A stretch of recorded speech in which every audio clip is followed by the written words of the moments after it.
friends, welcome to Vaishali Vlog. இன்னைக்கு நம்ம வீடியோல என்ன பார்க்க போறோம்னா லவா லட்டு செய்வது எப்படி அதான் फ्रेंड्स இந்த வீடியோல நம்ம பார்க்க போறோம். வாங்க பார்க்கலாம். இப்போ இந்த மாதிரி ரவை நெய் சக்கரை. இப்போ நாங்க சக்கரை போடல. இப்போ உங்களுக்கு நெய்க்கு பதிலா நீங்க எண்ணெய் கூட ஊத்திக்கலாம். அதுக்கு அடுத்து முந்திரி பருப்பெல்லாம் இது வறுத்து வச்சுக்கோங்க. இப்போ நல்லா கிளறி விட்டுக்கணும்.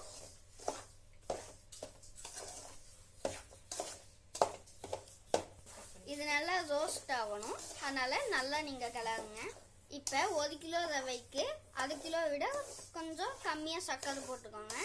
அதுக்கடுத்து நீங்கள் நல்லா கிளறணும். இன்னும் கொஞ்சம் சக்கரை போட்டு நல்லா கிளறணும். சக்கரை நல்லா ரவையோட மிக்ஸ் ஆகணும். இப்போ நம்ம திராட்சை முந்திரி எல்லாம் ரோஸ்ட் பண்ணி வச்சிருக்கத இந்த ரவையோட நம்ம கலந்துக்கலாம். கலந்து நல்லா கிளறி விட்டுக்கோங்க. இப்போ கொஞ்சமா பால் ஆட் பண்ணிக்கோங்க. இப்போ நம்ம இது பவுலுக்கு நம்ம மாத்திக்கலாம். இந்த மாதிரி லட்டை உருண்டை பிடிச்சிக்கோங்க. இந்த வீடியோ உங்களுக்கு பிடிச்சிருந்தா லைக் பண்ணுங்க, ஷேர் பண்ணுங்க. வைஷாலிஸ் vlogக்கு சப்ஸ்கிரைப் பண்ணிருங்க.